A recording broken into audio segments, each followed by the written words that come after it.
Today marks the 40th anniversary of the passage of the Federal Occupation Safety and Health Act.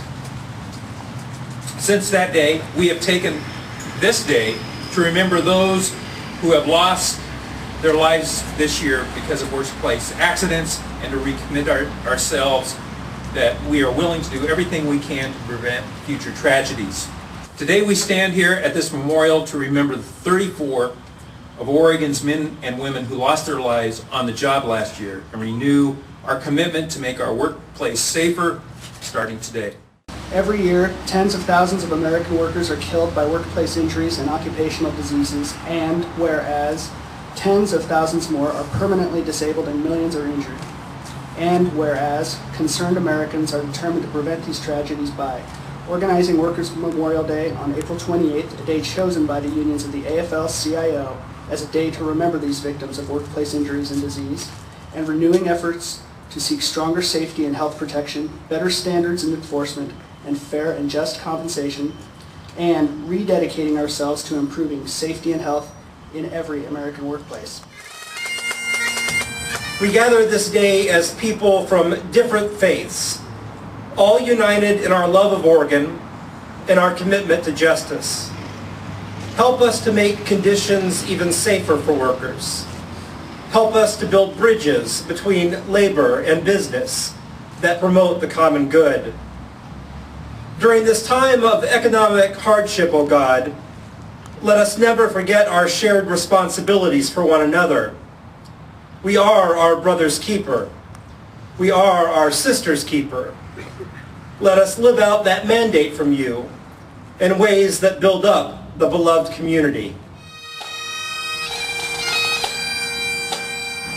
Jose Andrade, Vernon Bentley, Gordon Barry, Michael Baya, Christina Cook, Gregory Culp, Paul Ewers, Gerald Florek, Ed French, Dan Foltz, Chaplain Captain Dale Getz, Kenneth Gore,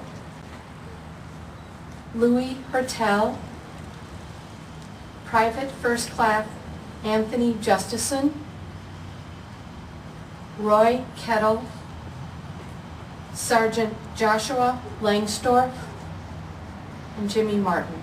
Private First Class Aaron McLyman, Dusty Mings, Gregory Muller, Joseph Pablo, Ralph Painter, David Pitkin, Valente Ramirez, Lance Corporal Joseph Rodwald, Pedro Sagastizado, Joshua Schultz, Gurdov Sohi, Vance Strebe, Sergeant Ian Tawney, Joseph Venitolo, Tamara Wagner, Francis Weber, and Roger Weissenflug.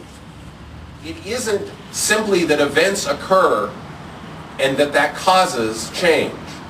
What causes change is work and commitment, genuine effort to define a new reality where death on the job is simply unacceptable, where the risks that lead to death on the job are simply unacceptable. We can do better. We must do better.